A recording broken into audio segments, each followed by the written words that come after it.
네, 안녕하세요. 김노무사TV의 노무사 김승현입니다. 과거 저희가 뭐 직장 내 괴롭힘이냐, 좀 판단을 해드리는 시간을 갖는다고 말씀드렸고, 1회차로 한번 진행을 했습니다. 이어서, 근 한 달 만에 2탄, 이것도 직장 내 괴롭힘인가요? 계속 진행해 보도록 하겠습니다. 이 취지가 좀 어떻게 되냐, 정의가 불분명하다 보니까 대상적으로 불분명한 건 이해는 할 수 있는데 판단조차도 조금 사용자와 노동부, 뭐 법원은 뭐 판단이 많이 없지만 각각의 판단 좀 기준이 나눠져 있고 굉장히 좀 사용자에게 좀 자의적 판단이 계속되고 있다는 아무래도 그런 전제가 있기 때문에 저희도 저희 나름대로 그간 4년 정도의 기간이 흘렀죠. 기준을 좀 분석을 해서 좀 직감적 또는 또는 법률적 판단에 있어서 저희 의견을 내어보고자 하니까 참고를 해서 여러분들 사안에 적용해서 내설에도 신고를 하면 적용이 될 만한 것인가를 좀 알아보셨으면 좋겠어요.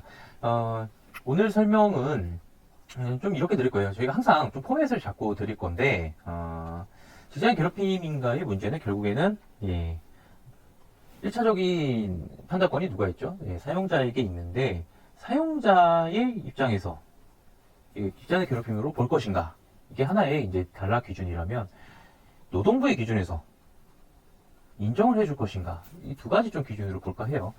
사실 법원의 기준은 좀 판단을 하기가 이제 케이스나 사례가 좀 많지는 않아서, 다만 노동부하고 덧대서 좀 이렇게 저희가 좀 판단 예측은 좀 해볼게요. 저희가 이제 하는 거는 말 그대로 예측의 작업. 좀 이제 미리 좀 말씀드리고 가면은 사용자는 제가 보기에는 마음대로, 여기는 정말 마음대로예요. 다만 마음대로 하는데 여기를 의식해서, 이 노동부를 의식해서 마음대로 하지 못하는, 정말 빼도 박도 못하는 경우는 있어요. 그 경우는 설명을 드릴 건데, 기본적으로 얘는 마음대로. 노동부는 되도록이면은 좁게, 그러니까 웬만하면은 직장 내 괴롭힘 인정하지 말자, 이런 추세고요. 이제 며칠 전에 기사도 났는데 뭐 연간 신고 건수가 7,600 뭐 그 정도, 7,000건이 넘어요 일단은. 그렇기 때문에 뭐 사실 물리상 기술적으로도 이걸 다 소화해낼 수가 없어서 그런지 좀 그런 것 같고, 법원은 사실 2단계까지 넘어가는 경우는 현재는 좀 드물고 있는데 그래도 케이스들이 계속 나오고 있습니다. 다만 노동부만큼은 좁게는 아닌데 비교적 크진 않아요. 좀 상식적인 일들은 많이 쳐내고 있는 느낌. 뭐 오늘도 기사 났고 판례로도 한 가지 확인되었지만 정당한 업무상 지적사항에 대해서는 법원도 문제 삼지 않는다, 뭐 손해배상 청구에 대해서 받아들이지 않고 뭐 이런 사항들이 좀 있습니다. 나름 좀 저희 나름대로 객관화를 해보려고 이제 노력을 하는 작업이 있는 만큼 뭐 딱 맞아떨어지진 않을 수도 있지만 적어도 4년간의 그간 경험의 토대로 이제는 말을 좀 어느 정도는 할 수는 있겠다, 이렇게 좀 설명드릴게요. 오늘 케이스 좀 설명드릴게요. 이 케이스는 오늘 좀 대표적인 케이스가 될 것 같아요. 두 가지를 한 번에 좀 설명을 드릴까 하는데 정말 많이 신고를 하시는 유형이에요. 이 두 가지 유형은. 오늘 첫 번째 유형은 인사평가. 인사평가가 마음에 안 들어서 직장 괴롭힘 신고, 이거 가능할까요? 이런 질문 유형이고, 또 한 가지 유형은 요즘에 뭐 개그 프로그램이나 뉴스에 맨날 나오죠. 뭐 연차를 사용하는데 사유를 물어, 이건 직장의 괴롭힘인가요? 또는 연차 사용에 제한을 걸어, 직장의 괴롭힘인가요? 뭐 이런. 왜 이게 맞냐면은 요즘 저희가 들어오는 사건 태반, 특히 이제 사용자에서 내가 마음에 안 그러니까 내가 징계를 하고 싶어 하면은 그냥 뭐만 하면 이거 다 직장의 괴롭힘이라고 사용자 쪽에서 좀 그러고 있거든요. 그런데 이게 정말 그렇게 되느냐? 결론부터 내려갈게요. 쉽지가 않어요. 오늘 하나하나 좀 설명드릴게요. 이 케이스는 뭐 일종의 디자인 회사에서 저희가 제보를 받은 케이스고요. 뭐 5인 이상 사업장이기도 하고, 뭐 양 200명 이상이 뭐 재직하고 있는 그런 사업장입니다. 거기서 이제 두 가지의 이제 건을 이제 문의해 주셨는데, 저희가 업종은 말을 하긴 좀 어려워요. 업종을 말을 할 수 없는 이유는 이 업종이 참 많지가 않더라고요. 이거 하나만 되면은 이 업종이 어딘지 단번에 알 수가 있는 그런 업종이라서 제가 말씀을 드리기가 좀 어려우나, 케이스 설명에 좀 집중해야 됩니다. 자, 첫 번째로 인사평가. 이 세 사이 같은 경우에는 인사평가가 예, 좀 이제 규모가 200명 이상 중견 회사라고 봐야죠. 되다 보니까 이제 1차적인 평가, 보통 이렇게 많이 해요, 대기업에서는. 자기 평가를 하고, 이제 상사와 그 평가에 대해서 결과를 가지고 합의를 하는 경우, 이건 좀 외국계 회사가 많이 하는데, 합의를 하지 않고 이제 마지막으로 이제 정하는 거는 이제 보통은 이제 우리나라 스타일입니다. 그러니까 1차적으로 노동자가, 나는 이 정도 평가해요. 근데 회사는 아니다. 너는 이제 상사가, 너는 뭐, 이거보다 낫다, 이거보다 높다, 이렇게 마음대로 좀 정할 수 있는 이런 인사평가인데, 자기 평가에서는 이제 S등급, 자기 평가에서 스스로 나는 S 최고 등급으로 일을 했다. 예, 이런 평가를 스스로 내렸는데 이제 이거에 대해서 이제 그 직급 상사와 상사죠. 평가를 할 수 있는 직속 상사. 여기서에 대해서는 평가를 상당히 좀 박하게, 예. 사실 B등급이 박한 건지 잘 모르겠어요. 회사마다 좀 다르니까. B등급의 이제 평가를 내렸다고 합니다. 이것이 이제 직장 내 괴롭힘이 되나요? 여기까지만 두고 이거 가지고 이제 많이 신고를 하시니까 제가 말씀드릴게요. 원칙은 X입니다. 예. 그냥 그렇게 외우시는 게 편할 정도예요. 그 노동부에 가면 제가 장담하는데 100건 가지고 가면 99건 안 된다 그럴 거예요. 이거는. 왜 그러냐면 본래 어려워요, 이게. 왜냐하면 사용자의 상당한 광범위한 재량 영역 안에 있기 때문에. 예. 어느 정도 광범위냐? 인사명령보다도 더 광범위합니다. 이 부분이.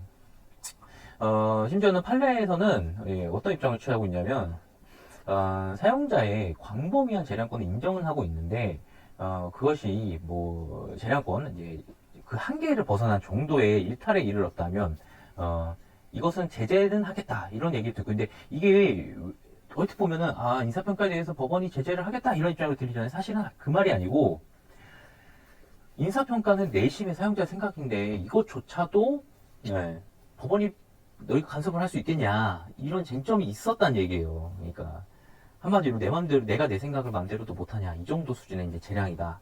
예, 이렇게 좀 말씀을 좀 드릴게요. 그러다 보니까 원칙적으로 쉽지가 않다. 예. 다만 이제 애적으로 예, 직장 내 괴롭힘이 될 여지가 조금은 있는. 예. 그러니까 저는 실무상 사실 얘기 듣고 싶어요. 일단은 이분 케이스처럼 내 등급이 마음에 안 들어 이 케이스 갖고 신고하시는 거는 예, 사실은 전략상 맞지가 않아요. 예. 그러니까 이거는 뭐 이걸 통해서 뭔가 이루고자 하셨다면 제가 보기에는 굉장히 잘못된 수익 확률이 높다. 예, 이렇게 좀 설명을 드리고요. 다만 예, 제가 예외적인 좀 케이스는 설명해 드릴게요. 물론 어려워요. 이 예외적인 케이스가. 예, 예.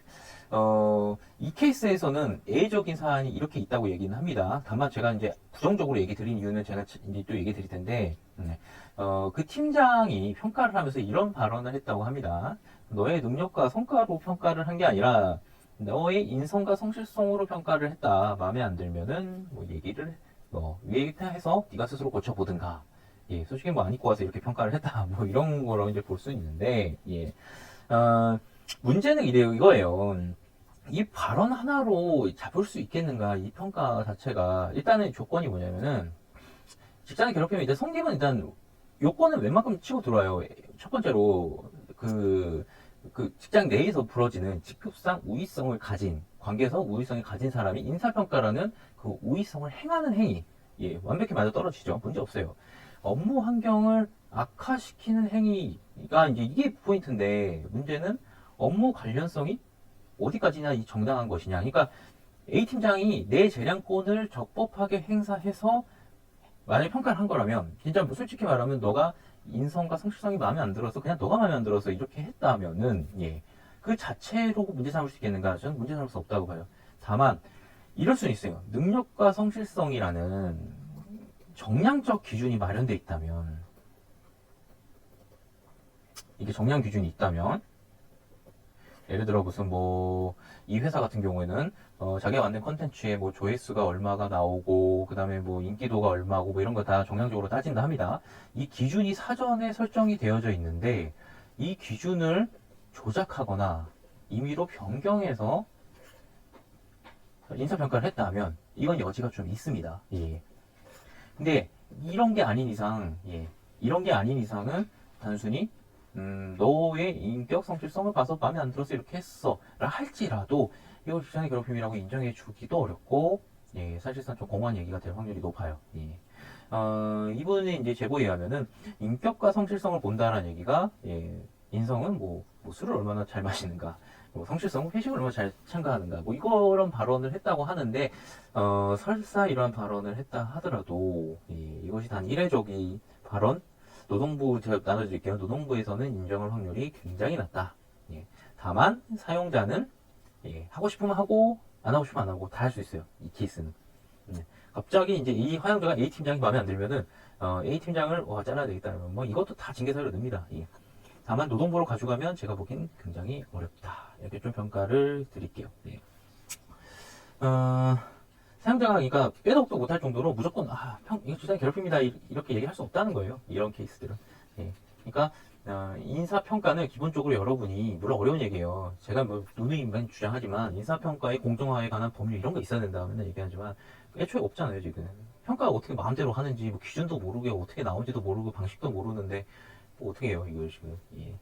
그런데 여기다가 직장 내 괴롭힘까지 붙여놨다.